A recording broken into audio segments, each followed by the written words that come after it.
there, welcome back to Ladybug Storytime with Norah. Today, as usual, I will read a story, show you a craft, and share a joke. Today's craft is something I like to call wonderful watercolors. But let's read today's story first. Today we'll be reading Clancy The Courageous Cow by Lachie Hume, or Hume. It's a cool last name.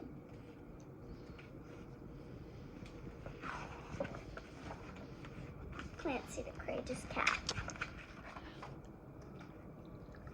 Oh, these pages are hard to flip. Clancy was born on a stormy day, a day of great disappointment for his parents.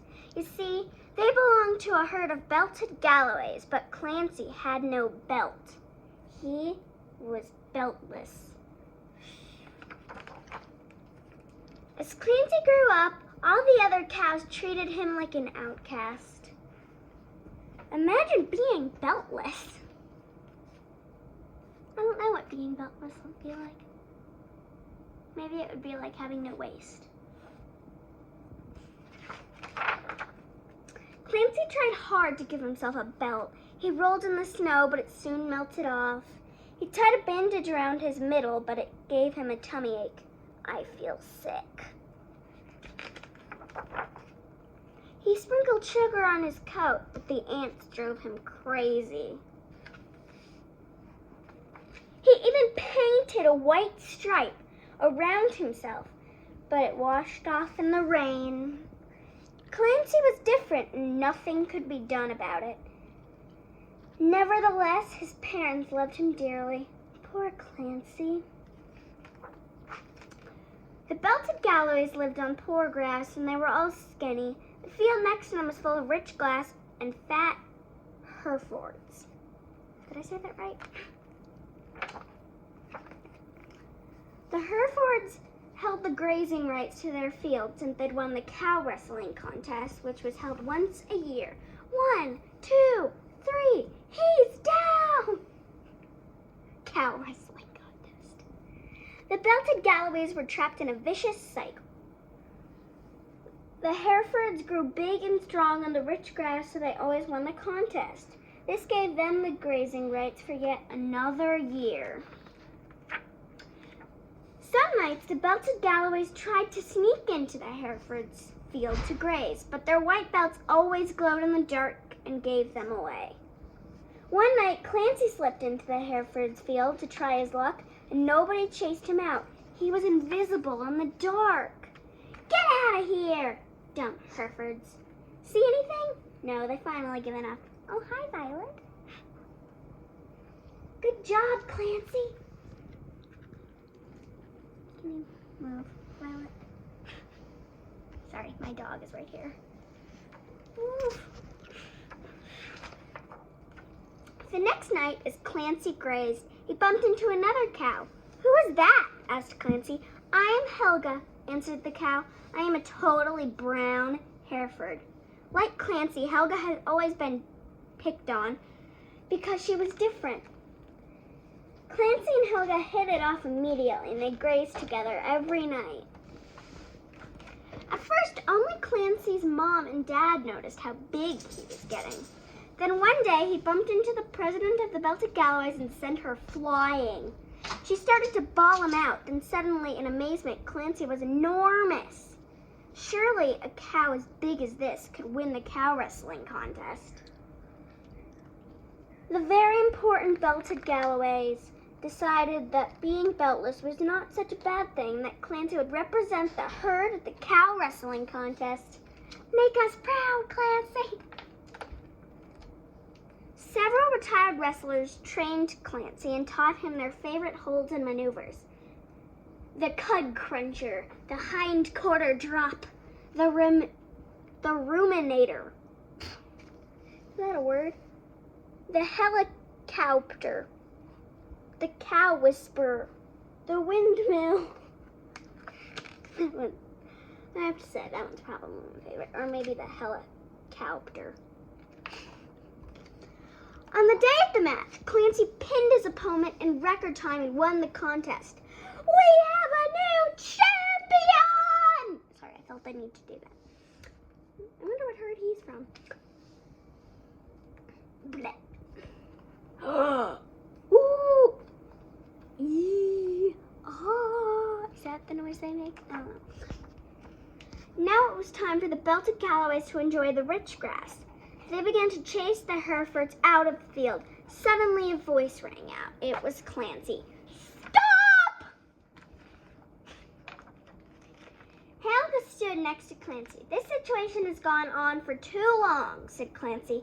Black, white, or brown, we are all cows, and I say we pull down the fence and be cows together.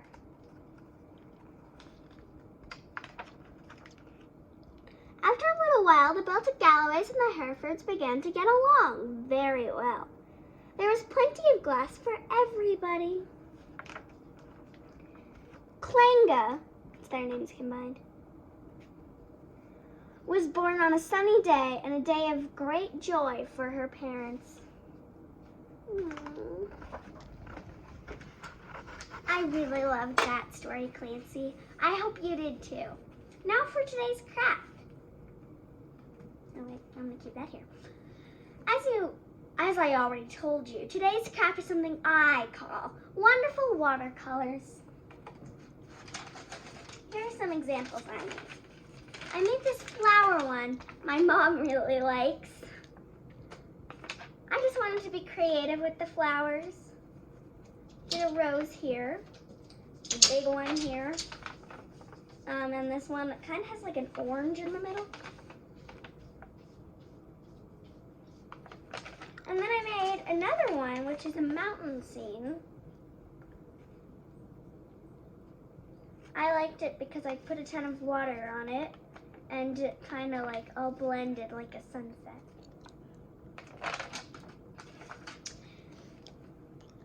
For your supplies, you'll need a piece of paper, watercolors, a small bowl or container of water. I keep mine in this jar here. Paintbrushes, and an idea. Also, a Sharpie or other black marker. You may have noticed in the book that their artwork looks like it's this fine black marker line, and they filled it in with like watercolors or colored pencil, something like that, on a lot of pages. And that's what we'll be doing. Okay. Here are the steps. First step, sketch your idea in pencil. I drew this big tree here. Then go back and trace the tree with your black marker. I used a Sharpie, but you may not be allowed to use Sharpies, or you may just don't want to. That's okay. And then you'll go back and erase all of the pencil marks. If you look closely, I still have some on there. Because I made some changes when I went in the Sharpie, so you may want to just go fix those. Step 3.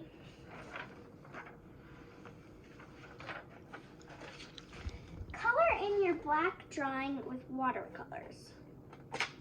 If you have any other paints like watercolors, I have this big palette of different colors, but I decided to use watercolors today. That is totally fine if you want to do that.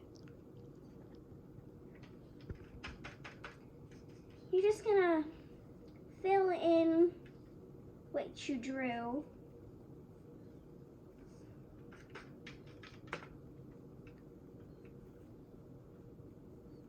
Maybe if you draw a butterfly, you want to try and make it really colorful. You could make a rainbow butterfly, or maybe you can go crazy and make a unicorn fairy princess disco butterfly. Kind of want to see that. If you end up making that, it'd be pretty awesome. Share it to all your friends if you end up making that, because that's awesome there. I like to put in all the different shades of green and add a lot of water so it looks like it's blending all the different shades.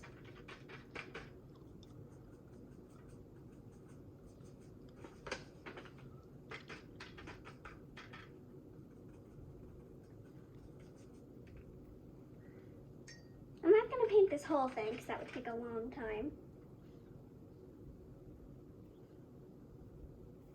But if you kept on going, that would be my apple tree. Oh no, it's dripping. Then you would let it down to dry. Water is a very important part of this. In this, I added water and all these colors came together. And you can see that on the back, all the colors came together very nicely because I used a lot of water. But down here, I didn't use that much water and it's more faded. If you want, you can do this really watery drawing on the front and flip it over. And it may look really cool. Like maybe you could have like a snow drawing or something, the face. Then you hang it up to dry, and once it is dry, you can put it somewhere. I'll wish you good luck with that. Now for today's joke. It's on a sticky note this time, not a big piece of paper. Why do fish live in salt water? Because pepper makes them sneeze. Because pepper makes you sneeze. No? Can't hear you laughing through camera, but I'm sure I made you laugh. Anyway, I look forward to seeing you next time. Subscribe to my channel and turn on the notification bell so you know when I have a new video. See you next time on Ladybug Storytime with Norah.